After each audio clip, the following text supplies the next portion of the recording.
Bueno, ¿qué más muchachos? ¿Todo bien? ¿Quiénes están por acá? Ok, listo. Eh, Hoy vamos a comenzar o a seguir con el tema de enrutamiento. Eh, y vamos a comenzar un tema que son los protocolos de enrutamiento.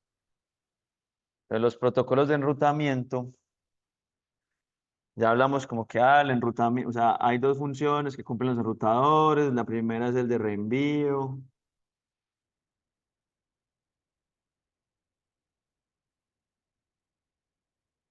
¿Cierto? Una es el de reenvío y la segunda es la de enrutamiento.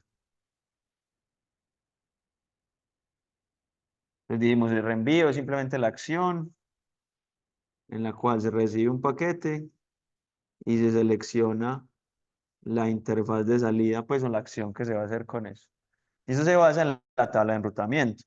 La tabla de enrutamiento se llena a través de la función de enrutamiento, ¿cierto? Entonces es como la función es poblar la tabla de enrutamiento.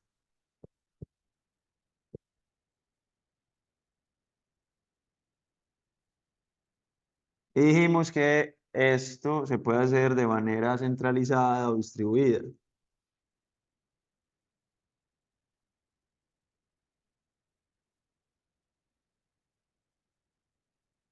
Y dijimos, centralizada, hay un servidor de enrutamiento que recibe toda la información y después define como la tabla de enrutamiento de todos los que están más asociados. Y la distribuida, decíamos, no, es que cada uno de los routers ejecuta una parte del algoritmo. Y pues digamos que cuando en la clase de ayer veíamos cómo era la parte de enrutamiento estático, de alguna forma usted está cumpliendo la función de servidor de rutas. Pero en la parte distribuida, que es la que nos interesa, lo que se hace es que cuando hay varios enrutadores conectados,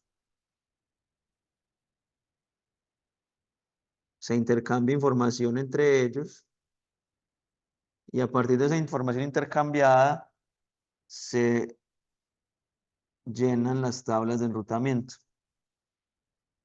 Entonces nosotros en este curso nos vamos a concentrar en esa función de enrutamiento distribuida. Entonces ya dijimos, esa función de enrutamiento, además de central a distribuida, centralizada o distribuida, puede ser automática a través de un protocolo. O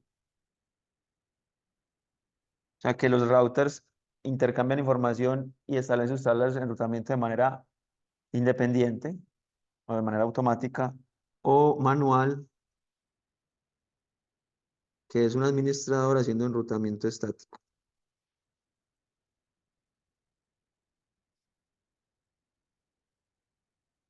Entonces ya como que revisamos, si ustedes han revisado el curso anterior, es todo el tema de enrutamiento estático. Ahora vamos a hablar de los protocolos de enrutamiento, o sea, de manera automática. Entonces vamos a hablar de protocolos de enrutamiento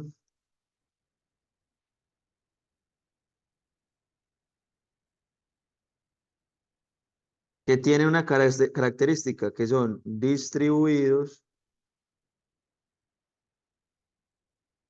y tienen algo que se llama, que también que son del tipo internal gateway.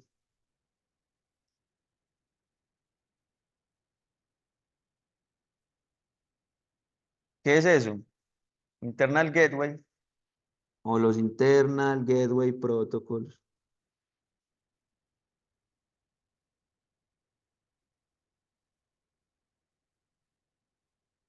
son protocolos que funcionan dentro del mismo sistema autónomo.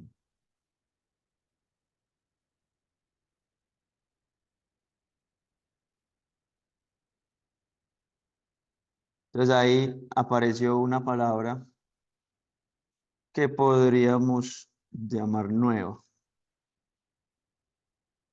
dentro del mismo sistema autónomo. Que es un sistema autónomo? Entonces, un sistema autónomo simplemente es un conjunto de enrutadores y redes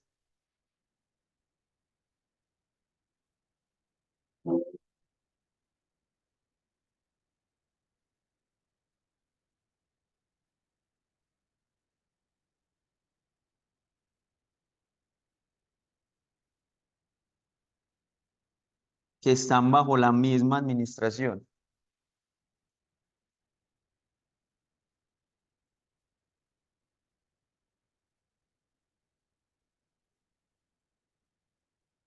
Adminis-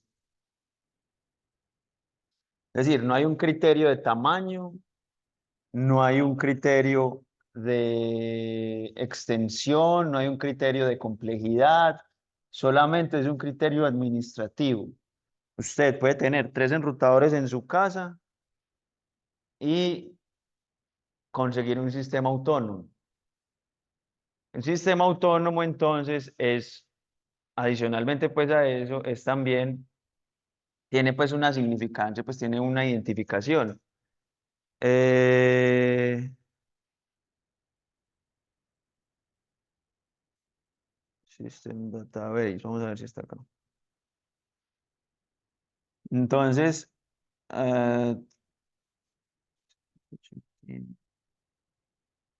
no sé, 500. Entonces, por ejemplo, vea que mm, los sistemas autónomos son un número de 16 bits, entonces hay hasta 65.535 y hay sistemas autónomos, pues números que son públicos. Por ejemplo, 13489.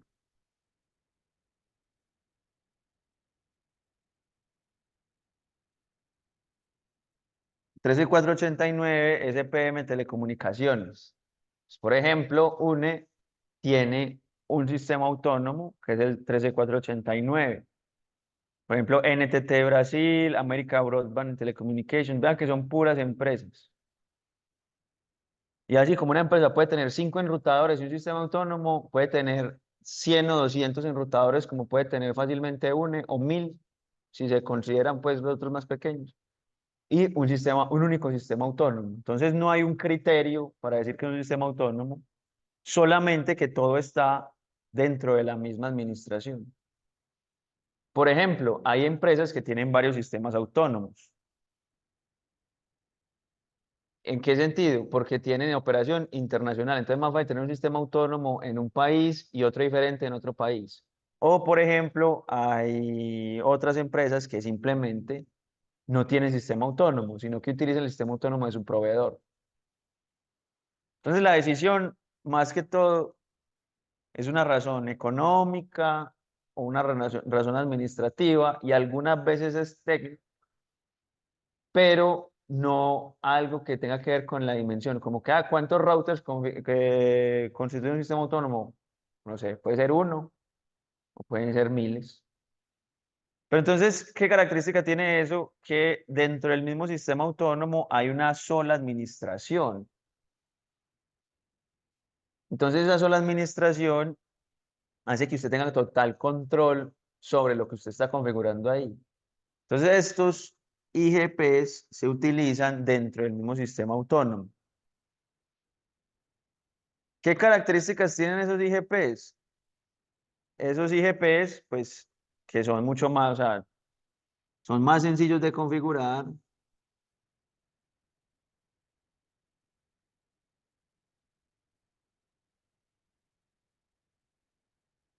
que los que se configuran entre sistemas autónomos. ¿Por qué? Ya vamos a hablar un poquito más sencillos de configurar y obviamente son menor capacidad de escalamiento.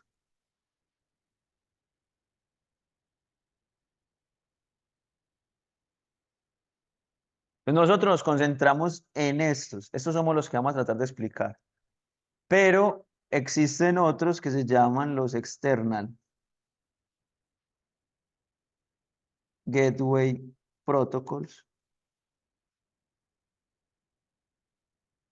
que son entre sistemas autónomos.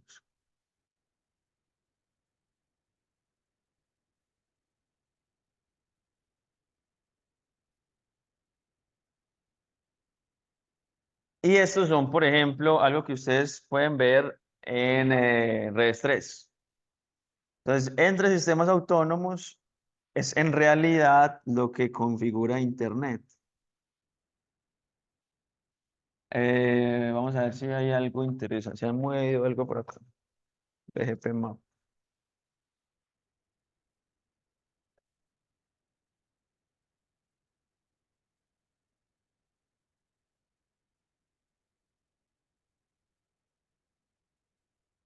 Vamos a ver si esto nos deja.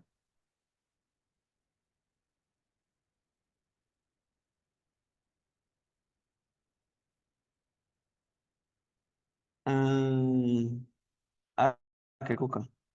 Ok.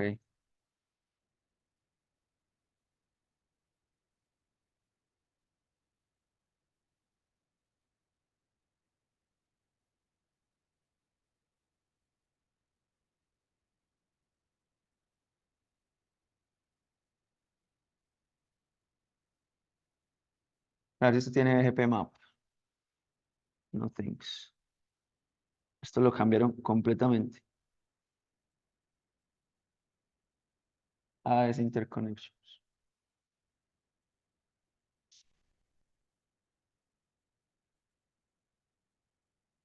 Lag.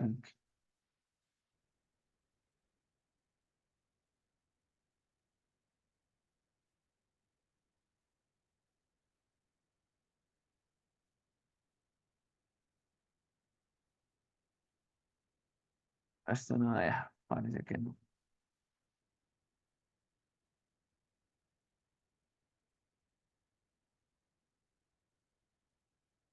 Ah, ok.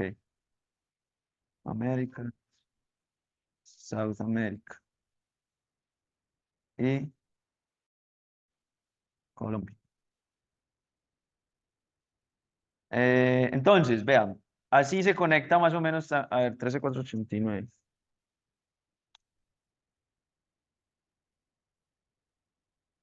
Vea que así es más o menos como está conectado a Internet.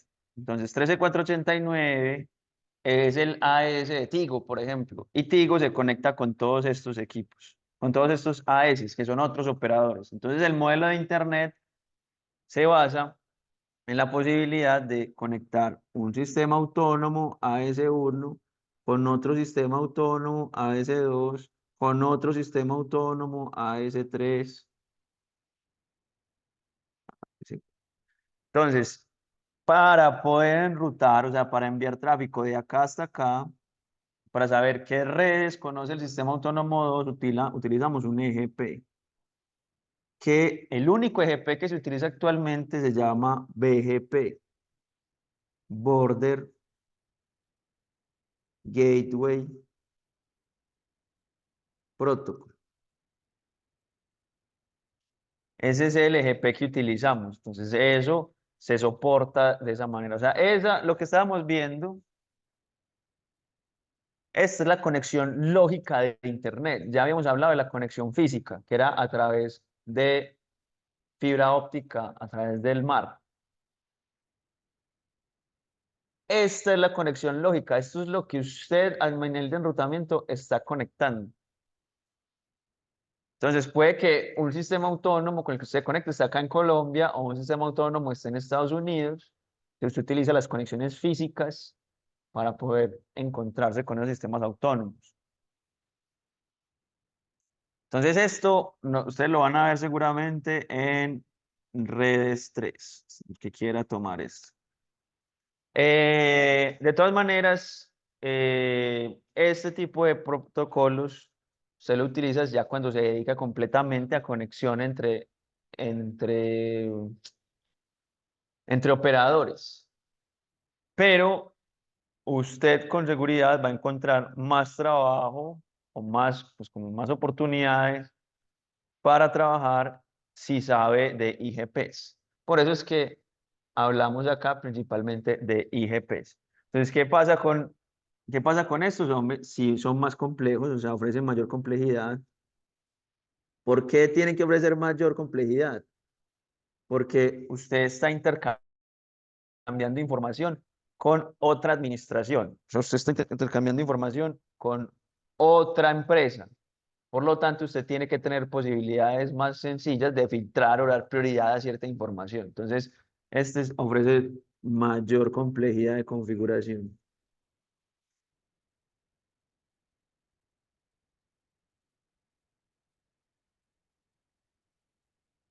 Pero funcionan mejor en redes más grandes, o sea, en entornos más grandes. Entonces, tienen una mayor capacidad de escalamiento.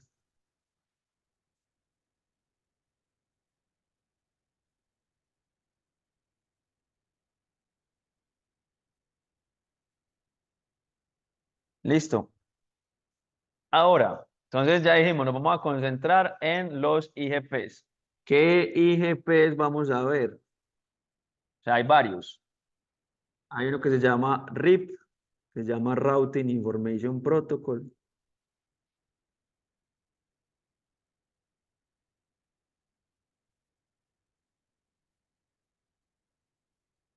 Hay otro que se llama OSPF,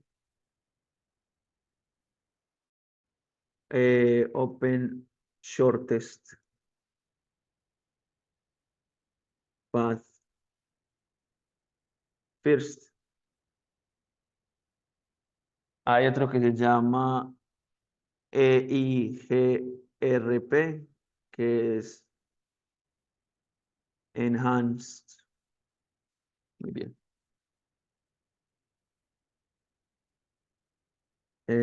Internal Gateway Routing Protocol.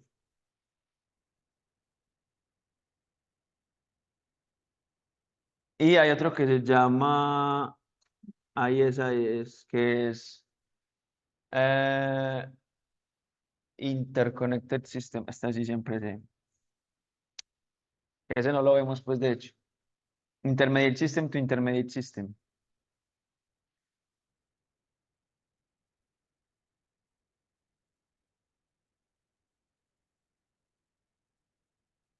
To Intermediate System. Todos esos son probablemente los protocolos de puerta interior que más se utilizan. Nosotros, ¿cuáles vamos a ver en clase? Vamos a ver este, vamos a ver este y vamos a ver este.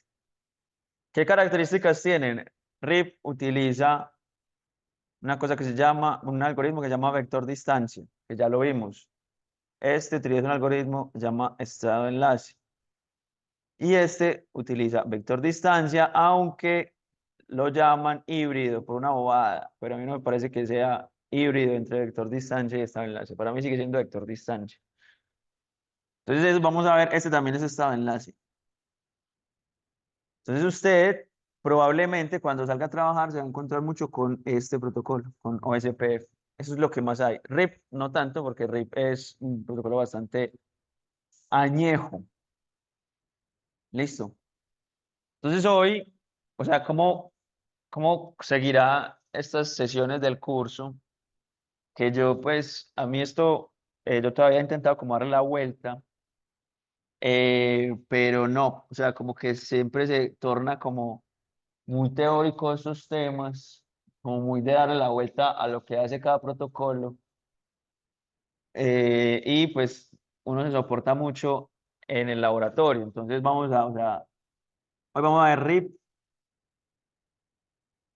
o sea, el 17, 1704 RIP, OSPF, ahí ya alguien se desconectó, 1904 probablemente, EIGRP lo vemos el 2404. Sí, ok. Y lo que hacemos es, así vienen también las prácticas de laboratorio. Entonces, la práctica de laboratorio de RIP la vemos la próxima semana, la siguiente semana la de OCPF y la siguiente semana de IGRP. Después viene un tema que se llama NAT y después vemos algo que se llama IPv6. Y esto hasta acá, esto, más los algoritmos de enrutamiento, es el parcial 2. O sea que el parcial 2 tenemos, a ver, el 2418. No, entonces 2337, 2337, 04 y 14. Estas son las prácticas de estos temas, o sea, esto es lab. O sea que para el 14 de mayo ya tendríamos tema para el segundo parcial completo. Listo. Que ya más o menos vieron cómo es la dinámica. La dinámica es como la práctica de ayer, donde uno pone un ejercicio y la idea es que ustedes se conecten con otras cosas. Entonces, más o menos, pues ese es el panorama. Ya después de ahí vemos, IPv6 es un tema como informativo, después viene una parte de SDN, después puede haber capa de transporte. Bueno, ya este tema de aquí para abajo es pues lo que podamos, lo que podamos alcanzar de otros temas adicionales. Pero el tema de la materia llega hasta IPv6. O sea, lo que está en el microcurrículo es, en IPv6, hasta IPv6. Listo, entonces vamos a empezar a hablar un poco de RIP, entonces Routing Information Protocol. Entonces acá es donde la cosa, yo digo, se pone, señor, sí. Eh, a ver, porque el último laboratorio, porque acá, espérate, este es el laboratorio. Y vendría como, pues, o sea, podemos utilizar, o sea, ahí en el 14 de mayo, bueno, de pronto el 21 de mayo se acabaría con IPv6, un laboratorio IPv6. Y ya no habría más sesiones de laboratorio. Ya lo podemos utilizar o para, por ejemplo, los que van a hacer las prácticas de SDN, para hacer el parcial 2, ¿cierto? Pero sí, más o menos, o sea, hasta ahí, hasta el 21 tendríamos laboratorio, más o menos, haciendo pues cuentas así. Entonces, Routing Information Protocol. Routing Information Protocol fue uno de los primeros protocolos de enrutamiento. Entonces, como ya hemos hablado, es un IGP, o sea, funciona dentro del mismo sistema autónomo. Está basado en el algoritmo vector distancia. De hecho, la operación se parece mucho a cómo funciona el algoritmo. ¿Cuál es la métrica que utiliza para asociar al costo de los enlaces?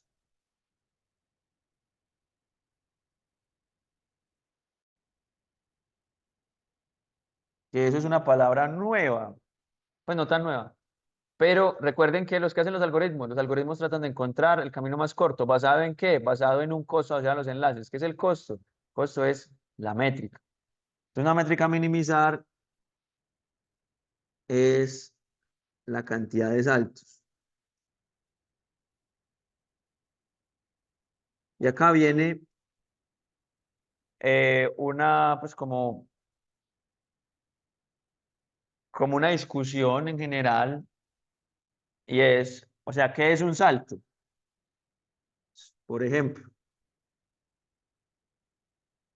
usted tiene lo siguiente. Usted va a ir de la red A la red B. Entonces, este enrutador es el que quiere ingresar en su tabla de enrutamiento cómo llegar a la red B. Listo, entonces él sabe que para llegar a la red B lo tiene que enviar al siguiente enrutador. Pero ¿cuánto le cuesta? Entonces el número de saltos. Entonces, el número de saltos en el estándar, o sea, en el RFC, cuando usted va RFC RIP. Cuando usted va al RFC, se mira aquí y ve lo que es el número de saltos. El número de saltos es igual a la cantidad de subredes atravesadas. Entonces, ¿cuántas está atravesando? Incluyendo la red destino.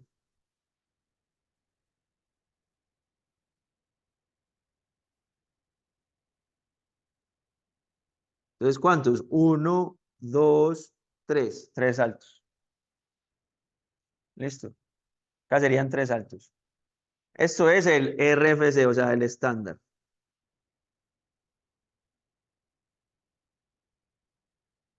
Pero como nosotros trabajamos con Cisco, para Cisco es la cantidad de routers atravesados.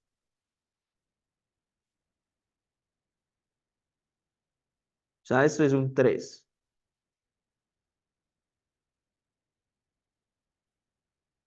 ¿Cuántos atravesó? O sea, acuérdate que está partiendo de acá. Uno y dos. Entonces, para Cisco eso es dos. Como trabajamos con Cisco, pues entonces está eso, está eso. Pero son análogas, o sea, son cantidades análogas. Simplemente que Cisco siempre va a tener uno menos, una cantidad, o sea, un router menos que la cantidad de redes atravesadas. Eh, Tiene algo interesante y es que el máximo costo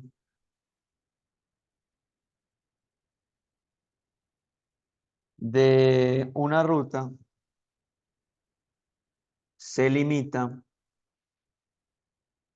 a 15 saltos. Esto quiere decir que solo funciona en redes de diámetro. Y ojo, pues acá viene esa palabra interesante. De diámetro menor a 15 routers o 15 saltos, ¿no?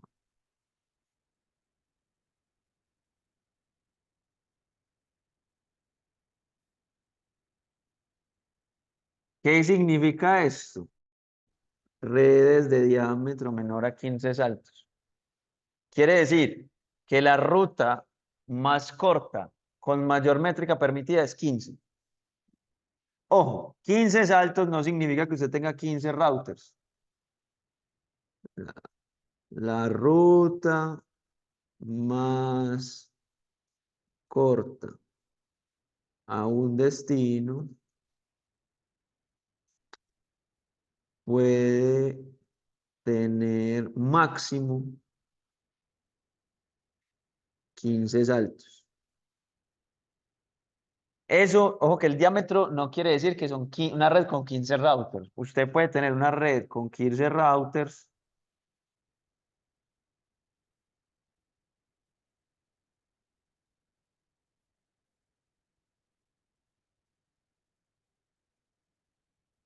¿Cierto? Los routers que sean. Se puede tener una red con 15 routers y no necesariamente una ruta de 15 saltos. Depende de cómo estén conectados, ¿cierto? Vea que ahí tengo un montón de routers y no hay una ruta de más de 4 o 5 saltos. ¿Qué es una ruta, por ejemplo, de diámetro 15 con 15 routers? Usted tener todos los routers así, por ejemplo, solamente conectados así. Entonces, si usted de acá tiene, si usted va a ir de la red A la red Z, la cantidad de saltos sí tiene que ser menor a 15. En Cisco, pues cambia, o sea, le resta un número, le resta uno a eso. Entonces, eso es lo que quiere decir el diámetro. ¿Por qué? ¿Por qué se tiene eso así? Porque se quieren evitar problemas de conteo al infinito. O no, evitar no. Alivianar un poquito los problemas de conteo al infinito. Manejo, más bien.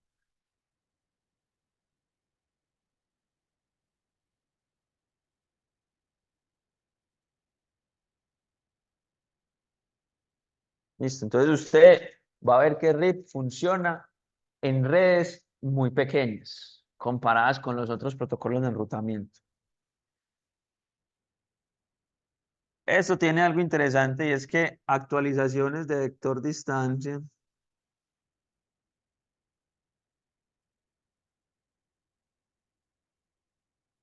se hacen cada 30 segundos. ¿Por qué? El algoritmo de vector distancia dijimos, los vectores distancia se intercambian solamente cuando hay un cambio en el vector distancia o cuando se inicializa el algoritmo. Sí, ok. Pero acá lo que se hace eso es como para mantener como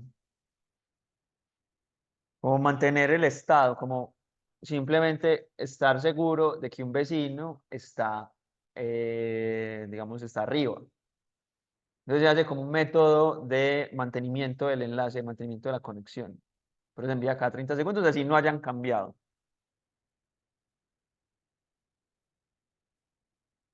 Y RIP versión uno, o sea, la primera que se lo vamos a ver en el laboratorio, RIP versión uno solo soporta direccionamiento classful, o sea, nada de subnetting.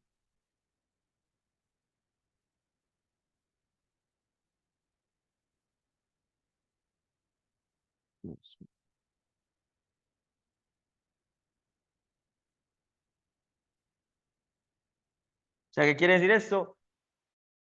Que no envía las máscaras R en las actualizaciones, y eso lo vamos a comprobar en el laboratorio. Bueno, y acá, entonces acá vamos a ver cómo es que esto funciona. Entonces, ¿cómo funcionan los protocolos de enrutamiento en general? Los protocolos de enrutamiento en general es, usted tiene enrutadores que conocen unas redes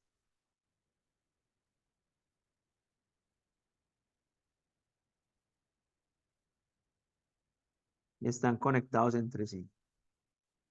Por ejemplo, este conoce la red A, este conoce la red B, la red C, vamos a llamarlos uno, 2, 3 y 4.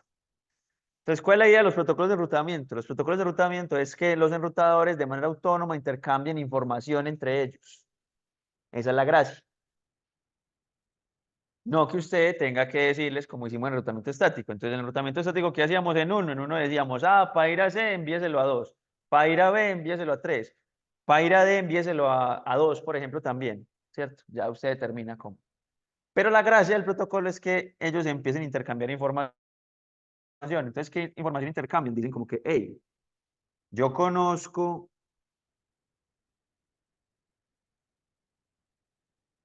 la red A, ¿cierto? Después B, yo conozco, o sea, es más complejo pues porque es un protocolo, tiene un esquema del mensaje, ¿cierto? Pero a grandes rasgos es así. La red B. Ok. Entonces una vez entonces que, uy, listo, yo conozco la red B, listo, entonces A dice, ok. Entonces el uno dice, yo sé que la uno la tengo directamente conectada. Y yo sé, perdón, esto la red A la tengo directamente conectada, ¿cierto? Yo sé que la red B la conozco a través del router 3 y empieza a llenar la tabla. Entonces, cuando va llenando esa tabla, que es como cambiar, va cambiando el vector distancia, ¿cierto? Entonces ya después llega y le vuelve a decir, ve, yo conozco también la red B. ¿Por qué? Porque el 3 me la contó. Entonces usted va propagando la información. Pero entonces por acá seguramente también le va a decir, yo conozco la red B. Claro, porque este le contó a este también.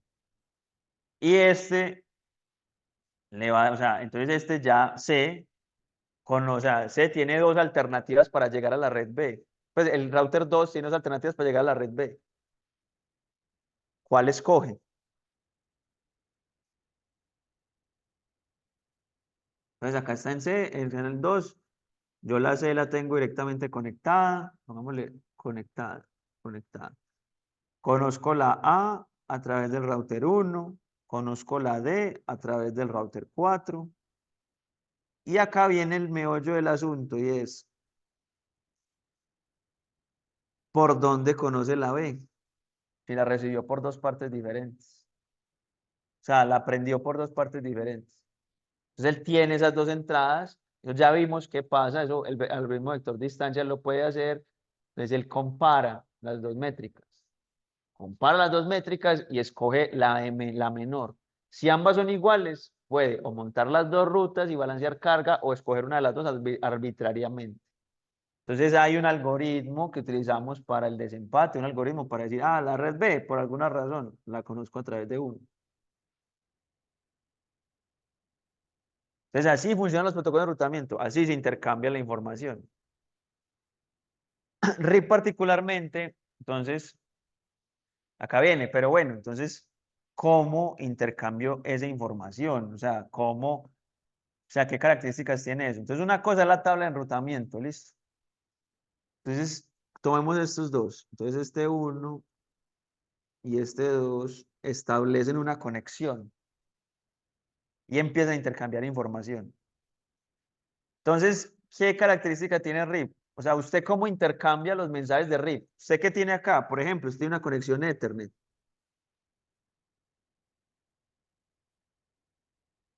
Y sobre esa conexión Ethernet tiene una conexión IP, ¿cierto? ¿Qué característica tienen esta IP y esta IP? Están en la misma red. Esto hemos hablado de eso, está en la misma red. Entonces, la comunicación entre ellas está asegurada. Entonces, sobre IP, usted monta UDP y usted sobre UDP monta RIP, puerto 520. Pero entonces es raro, ¿cierto? ¿Cómo así que usted me está diciendo que un protocolo para, que es para enrutamiento, que es supuestamente la función de la capa 3, se corre sobre qué capa? ¿Esto qué capa es? Si usted es el modelo TCP/IP. RIP, ahí, TCP/IP, acuérdese, TCP/IP es acceso a la red, IP, transporte y aplicación. Entonces, RIP es de la capa de aplicación. Y eso lo vamos a ver en el laboratorio. Entonces, ¿cómo así que un protocolo de la capa de aplicación se utiliza por una función de la capa de red? Entonces, el proceso de enrutamiento consiste en que usted tenga tablas de enrutamiento, pero nunca le dicen cómo se llena esa tabla de enrutamiento. Entonces, vamos a ver que los protocolos de enrutamiento son protocolos normalmente de aplicación que permiten llenar la tabla de enrutamiento automáticamente. Por eso es que usted las vecindades solamente las organiza, o sea, las puede establecer entre, pues por ahora vamos a ver eso, entre IPs de la misma red. O sea, usted tiene que tener los dos routers conectados directamente para que se pueda intercambiar esa información. Entonces es raro, ¿cierto? Entonces por eso nosotros decimos que RIP es un protocolo de enrutamiento y que IP es un protocolo enrutado. Entonces es como decir, hay un protocolo que permite llevar la información, que es IP, y hay un protocolo que dice cómo llevar la información. Entonces, se diferencian dos cosas que va a ser muy importante en SDN. Una parte que es el control, tráfico de control, y otra parte que es el tráfico de datos. Entonces, el tráfico de control dice cómo se envía la información. Entonces ahí entran los protocolos de enrutamiento. Y los datos es ya, o sea, el plano de datos, o sea, plano de control y plano de datos. El plano de datos lo que ya es reenviar la información.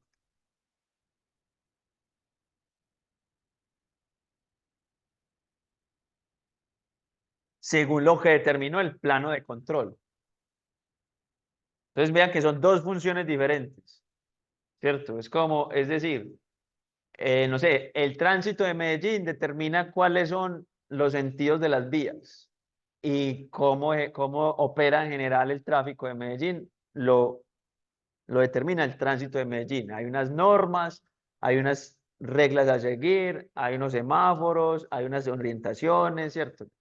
Pero ya usted en el carro, usted simplemente sigue esas normas. O sea, ustedes simplemente se va atrás de donde le digan las normas. Entonces hay dos planos diferentes. Entonces el plano de enrutamiento, o sea, la función de enrutamiento hace parte del plano de control. Son dos funciones que vea que, aunque van por el mismo canal, ¿cierto? Aunque van por el mismo cable, son dos funciones diferentes.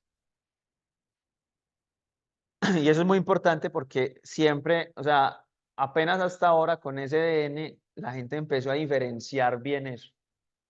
Porque ya SDN sí desagrega completamente el plano de control, porque acá el plano de control lo hace, el plano de control y el plano de datos lo ejecuta siempre el mismo equipo. Listo, entonces son dos cosas diferentes. Una cosa es dice cómo se da la información, otra cosa es ya la información toma esas acciones, o sea, se toma ese camino que definido. Entonces los protocolos de enrutamiento no son protocolos de capa 3, o sea, de capa IP, no. Los protocolos de enrutamiento son normalmente protocolos de la capa de aplicación.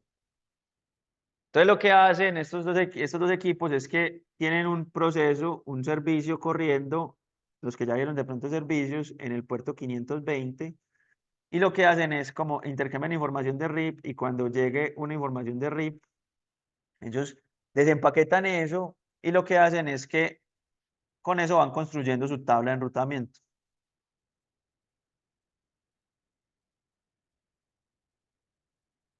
Entonces tiene un proceso corriendo que lo que hace es alimentar una tabla de enrutamiento que utiliza en la capa de red. Así es que funciona básicamente RIP.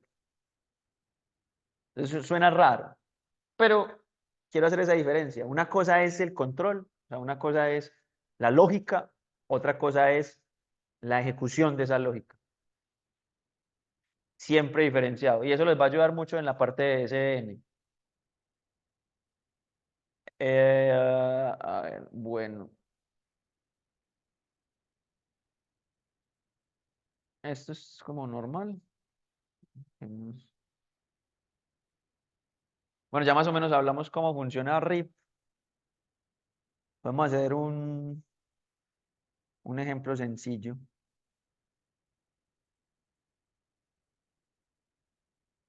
Y es, supongamos que tenemos esto. Enrutador 1, enrutador 2, enrutador 3, enrutador 4. Y por acá, enrutador 5. Y por acá no sabemos qué hay, ¿cierto? No sabemos qué hay acá en la mitad. Y yo quiero llegar a ver W, Z, X, Y. Mm, y vamos a la red A.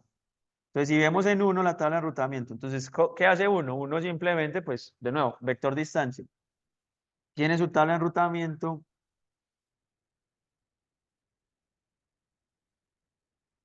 una red y una acción. Entonces, una red y una acción. Entonces, digamos que la A está en el uno, que es directamente conectada. La W está en el uno también, que es directamente conectada. La Z está directa, la conoce a través de dos. Y acá vamos a poner métrica, ¿cierto? Eh, la X la conoce también a través de dos. y la Y la conoce también a través de 2. Siempre en la tabla de enrutamiento lo que usted tiene, y lo vimos, es el siguiente salto. O sea, ¿a quién va a entregar eso o cómo entrega eso? ¿Cierto?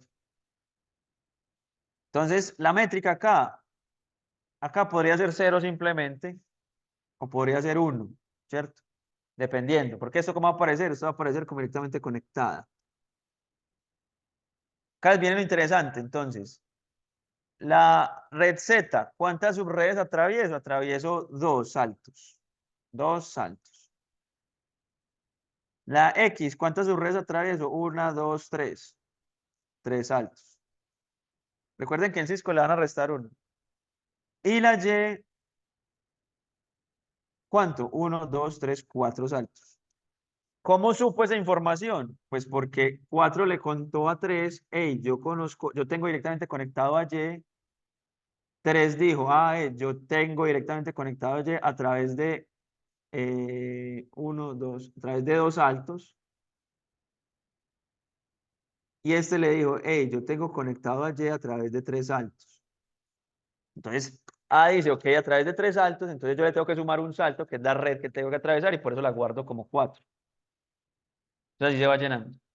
En un punto puede que hay una cosa ahí rara en 5 y 5 le diga a uno, hey, yo conozco a Y a través de un salto.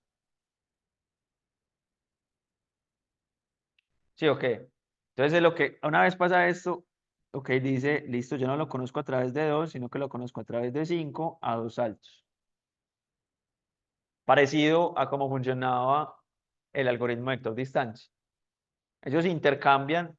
¿Qué se intercambian en realidad? Esto no se cambian los vectores de distancia necesariamente, sino se intercambian las tablas de enrutamiento completo.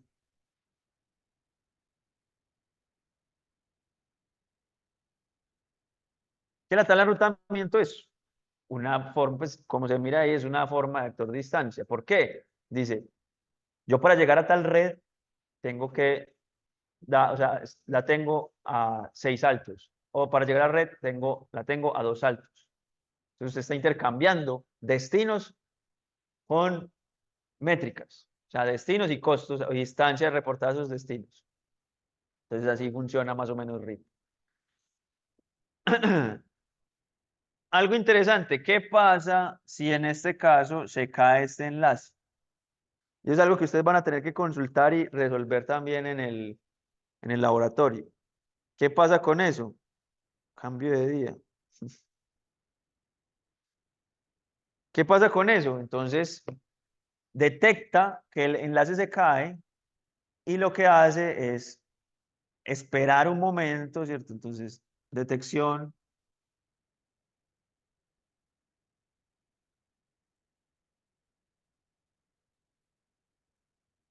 acá, detección de la falla, y hay un tiempo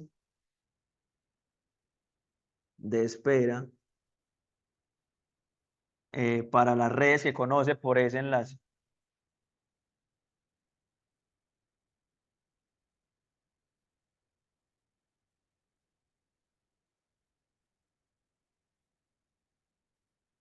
Entonces, eso tiene como un procedimiento. Ustedes en el laboratorio, la idea es que busquen y entiendan ese procedimiento. O sea, eso inmediatamente no baja la red, sino que él espera unos tiempos para determinar que esa red ya no está disponible. Pues ahí está, pues como para que le gasten un rato. Eh, ¿Qué pasa con RIP versión 1? O sea, en general la operación de RIP sigue siendo muy parecida actualmente a esta. Pero ¿qué pasa con RIP versión 1? RIP versión 1 pues tenía problemas. Lo primero pues es que no soportaba subnetting, ni máscara variable tampoco. Ni subnetting de máscara variable ni de máscara fija. Entonces eso motivó la creación de RIP versión 2,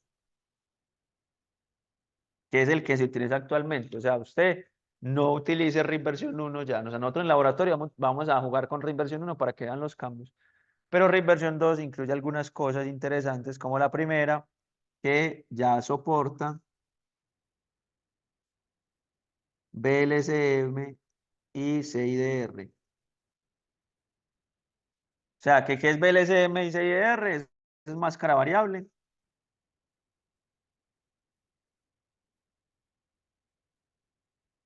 Y CIR que incluye la máscara de subred.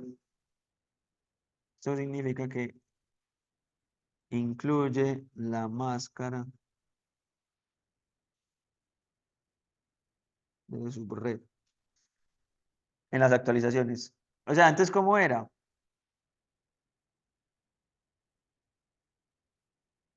Usted tenía, por ejemplo, esto. Y acá tenía la 10, 0, 0, 0, máscara 24. Y acá tenía la 10, 10, 10, 0, máscara 24. Y acá hablaba RIP.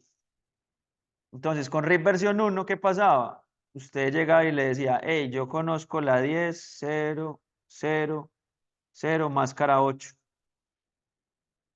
No, perdón, ni siquiera máscara 8, sino así. ¿Por qué? No soportaba BLSM ni soportaba el envío de la máscara. Entonces, ¿qué pensaba él? Decía, no, ¿cuál es la clase, cuál es la dirección madre, o sea, la clase A que soporta esto? La 1000, ¿cierto? Máscara 8. Esta es la original, de ahí vino esa. Y este que le decía, esta es la 10, yo conozco la 10.000. Entonces, ¿qué pasa si usted le cuentan algo que usted dice que usted sabe?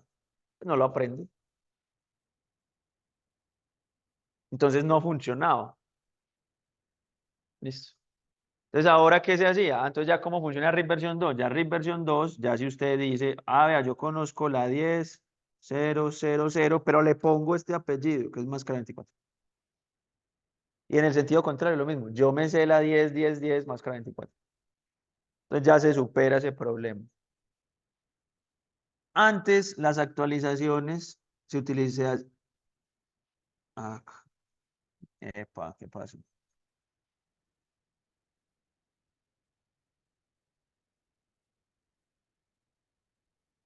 Se hacían utilizando la dirección de broadcast.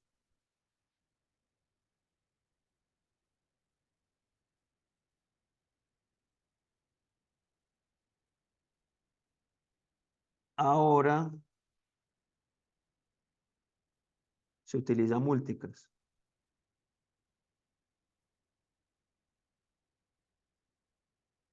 ¿Cómo así?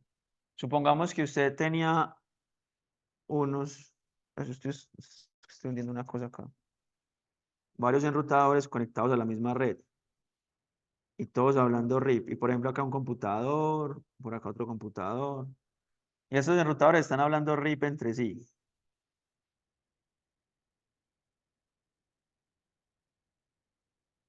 Entonces, cuando se envía una actualización, eso iba a broadcast. Entonces, como iba a broadcast, este computador y este computador tenían que procesar ese paquete. Entonces, usted lo que hacía era consumir recursos de los computadores procesando tráfico que no necesitaban. Y también hay un riesgo, pues, porque o sea, simplemente hay gente que con conectarse a la red va a ver información de enrutamiento. Entonces, ahora lo que se utiliza es multicast. Entonces, ¿qué pasa con multicast? Multicast es acá. Entonces, yo envío un flujo multicast a una IP específica. Entonces, que esa IP no es la IP de nadie, es la 224.009.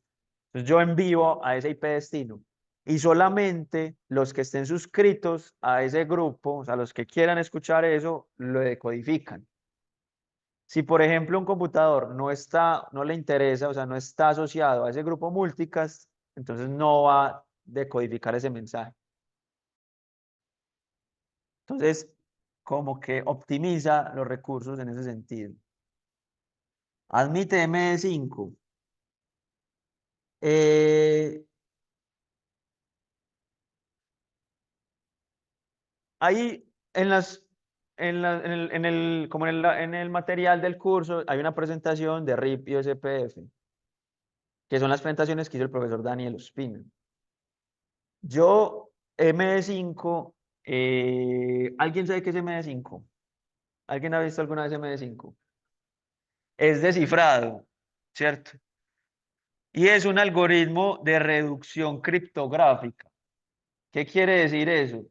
O sea, eso usted normalmente lo que tiene es pues, o sea, usted tiene una pieza de información y usted con MD5 lo que puede es obtener un hash, o sea, que es una función, pues no es única porque puede haber colisión de hash, pero usted lo que hace es que a través de un algoritmo, es decir, de reducción criptográfica, usted obtiene un valor. Y eso le ayuda, por ejemplo, Jason, ¿para qué lo utiliza? ¿Alguna vez lo ha utilizado? ¿O lo ha visto por ahí?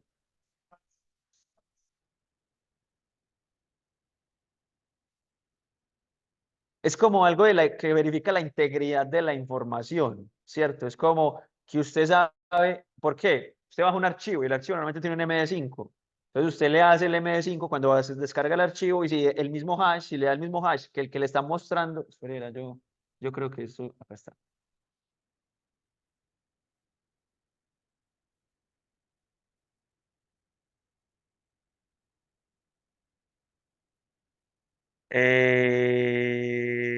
Este acá.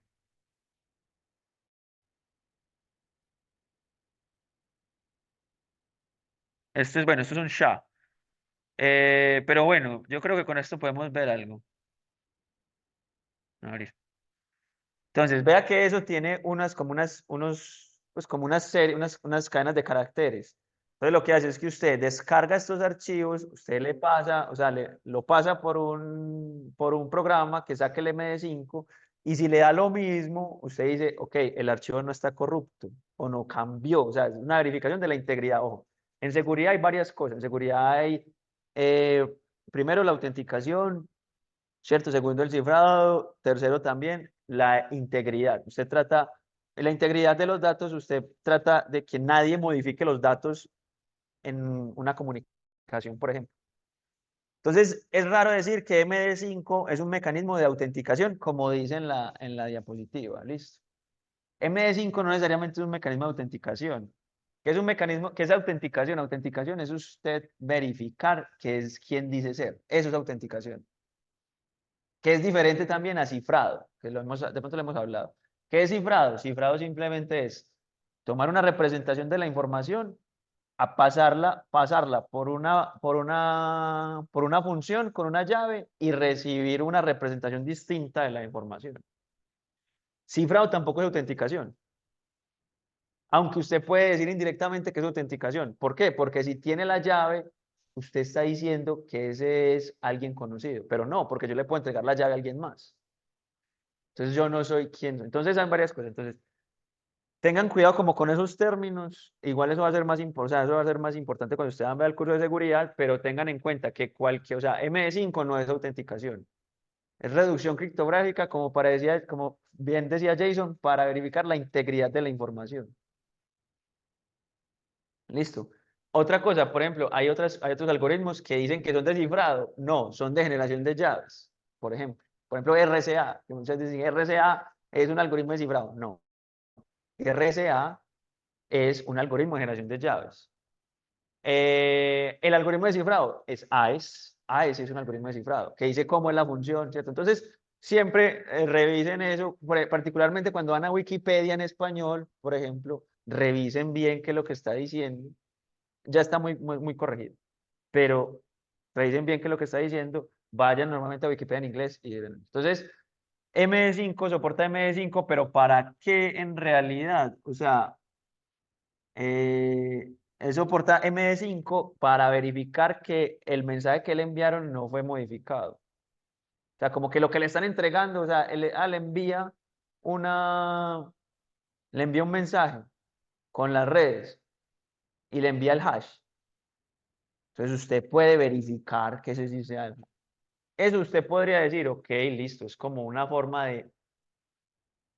como de asegurarse que nadie cambió la información. Puede ser, pero no es un mecanismo de autenticación. Y ya, pues es como lo más importante de RIP versión 2. Hay una cosa que se llama como sumarización automática, que esto es muy bacano, que fue lo que hicimos ayer en clase. Pero automática. Que porque ayer hicimos una sumarización. ¿Se acuerdan que lo que hacíamos era encontrar al otro, o sea, encontrar todas las subredes del otro a través de una sola? Entonces, ¿qué estamos? Estamos en sumarización, es resumir varias rutas en una sola. RIP lo puede hacer automáticamente también. Eso es interesante, pues.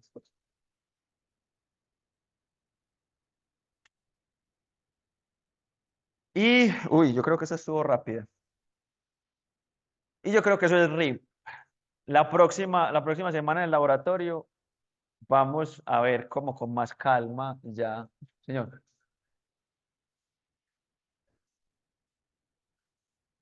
Sí, o sea, no, ¿qué es o sea, usted lo que tiene es un archivo, o sea, una pieza de información. A esa pieza de información lo pasa por un programa que le saque el MD5. O sea, hay una forma, o sea, el MD5, eso está definido, qué es lo que hay que hacer para que a partir de una información, ¿cierto? Como esto, se genere un hash. Entonces usted, vea que eso es una función en realidad, que es una función, pues en este caso es una aplicación. Entonces usted, como el algoritmo ya está hecho, usted puede coger esa información que llegó, que usted tiene, que se transmitió, lo pasa por MD5 y le ofrece le entrega un hash. Si ese hash que usted tiene es igual al que le dijeron que generaba eso, usted dice, ok, es la misma, hay integridad. Eso es lo que dice, pues. Ya otra cosa es, pues como, si hay, a veces hay colisiones de hash, es decir, un hash, pero acá no hay problema. Cuando usted saca un hash, eso no es una, se me olvida cómo se llama. Usted entra una información para sacar un hash, pero no quiere decir que otra información nunca le pueda sacar el mismo hash. A veces hay colisiones de hash. O sea, no es una función como, no es reversible necesariamente. O sea, como que usted a partir del hash puede obtener la información original. No, porque puede haber colisiones de hash. Eso- sí,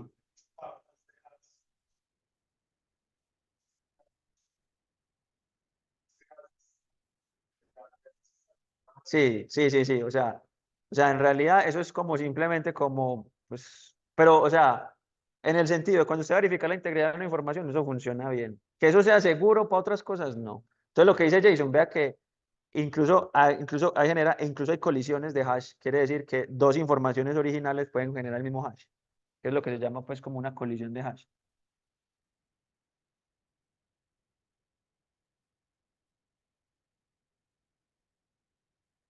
¿Cierto? En informática una colisión de hash es una situación, se produce cuando dos entradas distintas a una función de hash producen la misma salida. Entonces hay que decir, como si dos archivos que estás comprando tienen el mismo hash. Entonces, el problema es que esto, como si hay una función que transforma de una entrada a un hash, entonces creo que se llama unívoca, no hay una relación unívoca, creo. Entonces, no, o sea, la entrada uno no tiene una sola correspondencia en el conjunto Y, o sea, en la salida. Entonces, usted no se puede devolver. Pero pues eso funciona para verificación de integridad, pero como dice Jason, sí, o sea, usted lo puede trucar de alguna manera. Porque, sí, o sea, usted.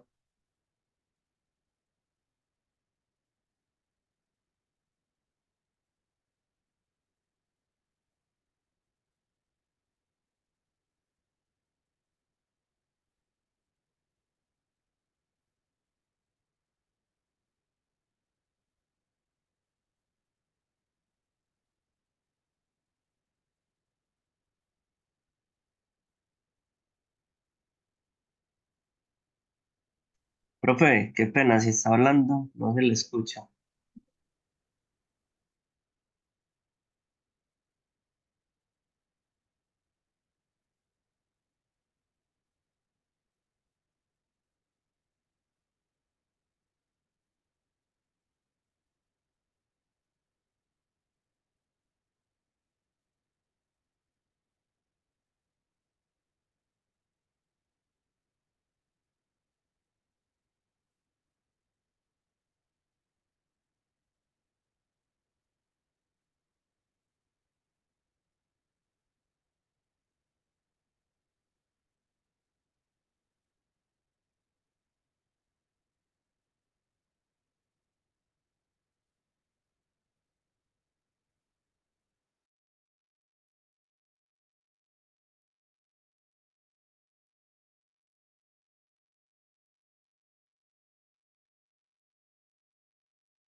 Ahí sí.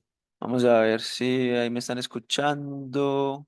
Listo, profe, ahora sí se escucha. Sí, sí, qué pena, no, es que se descargó el micrófono, entonces cambié acá de micrófono. Pero no, lo que estaba diciendo simplemente es que pues tengan en cuenta esos términos. Por ejemplo, esto de los hash va a ser una cosa que vayan a ver, por ejemplo, en seguridad de la información, que es una materia que es anualizada. Este semestre, ¿por qué? Porque el profesor Alexander Leal da Res 1, servicios telemáticos creo que sí la está dando semestre a semestre, pero Res 3 y seguridad las va intercambiando, o sea, cada año la da. Entonces puede que ser que el próximo semestre de seguridad de la información. Yo creo que para seguridad de la información necesita servicios telemáticos. Estoy bastante, sí. Entonces, no sé quiénes de ustedes están viendo servicios telemáticos. Res 3 también selectiva. Res 3 es esto, lo que estamos viendo, pero a nivel one y otras cositas. ¿Cierto? Tiene virtualización, creo que le está metiendo Don Alex, la virtualización, que es todo el tema de nube. En realidad, eso está directamente conectado con nube, el tema de virtualización. O sea, virtualización es, ya hablamos, acá hemos hablado de virtualización pues en VLAN, pero virtualización es o sea, es simplemente compartir recursos físicos, o sea, como para diferentes recursos lógicos. O sea, cómo usted emula una máquina física con un sistema operativo particular y comparte ese espacio físico con otras máquinas, ¿cierto? Entonces, hay una virtualización que la que conocemos toda la vida, que es máquinas virtuales, que es como utilizar VirtualBox, pero a nivel industrial, ya, ¿cierto? En la nube. ¿Ah? Azure, sí, Azure, Docker, Azure. Uy, Azure dio, vea. O sea, la nube normalmente, ¿quiénes son los problemas más grandes? AWS, Azure y Google Cloud. Hay otros, un montón, pues, ¿cierto? Pero esos son como los tres más visibles, que ofrecen incluso, pues, como certificación. Entonces, la virtualización normalita que uno conoce, máquinas virtuales, que es lo que hacemos, por ejemplo, VirtualBox, pero en la nube es a nivel industrial. Y usted ya no tiene, pues, como un VirtualBox, sino que tiene un orquestador gigante que lo que hace es crear máquinas virtuales. Por ejemplo, OpenStack, lo pueden buscar por ahí. Eh, yo no me certificaría en nada, absolutamente nada. No, yo creo que vale más la pena en AWS, sinceramente, que en Azure. Creo yo, pues. Pero usted con AWS lo contratan y camella fácil en Azure, pues lo que usted le ponga. Pues yo creo que AWS es un mercado más amplio. Y hay otra virtualización mucho más suave que se llama contenedores, que son los Docker. Pero Docker no es que sea contenedores, sino que Docker es una tecnología para contenedores. Entonces los contenedores, una virtualización más suave, vamos a hablar, eso lo vamos a ver en una virtualización más suave, donde usted no emula completamente la máquina física, sino que lo que hace es que crea un namespace o crea un espacio virtual donde usted tiene como un sistema de archivos, pero no tiene una memoria RAM dedicada, ni bueno, sí lo puede hacer, pero no es directamente una memoria RAM dedicada, un procesamiento dedicado, no. Que esa es la que sí, muchachos, les recomiendo, aprendan. Aprendan de containers, aprendan de orquestación de containers. Empiecen, por ejemplo, por Docker, después súbanse a Kubernetes, que eso sí es como lo que la gente está llevando. Acá vamos a ver, pues podemos ver algo, vamos a hablar algo. Pero eso es como a lo que está, o sea, ¿a qué está moviendo el trabajo hoy? Se está moviendo hacia desarrollo de software, frontend y backend. O sea, si usted quiere empezar en eso, aprenda JavaScript, porque JavaScript es un lenguaje que sirve para frontend y backend. O en parte de infraestructura, que es, por ejemplo, lo que nosotros estamos haciendo acá, váyase para la virtualización. O sea, ya los routers y los switches no son routers y switches grandes como lo estamos viendo, sino que son funciones de red, o sea, son software que usted virtualiza en cajas. Entonces, aprendan de virtualización. Si quieren irse por la infraestructura, o pues aprendan de desarrollo de software, si quieren, pues el lado de desarrollo de software. Eso es mi percepción del mercado actual, obviamente con mis sesgos. Y pues en frontend y backend aprendan JavaScript, JavaScript sirve para los dos. Pero en backend está de todo. En backend hay Python, hay Java, hay Ruby, hay un montón de cosas.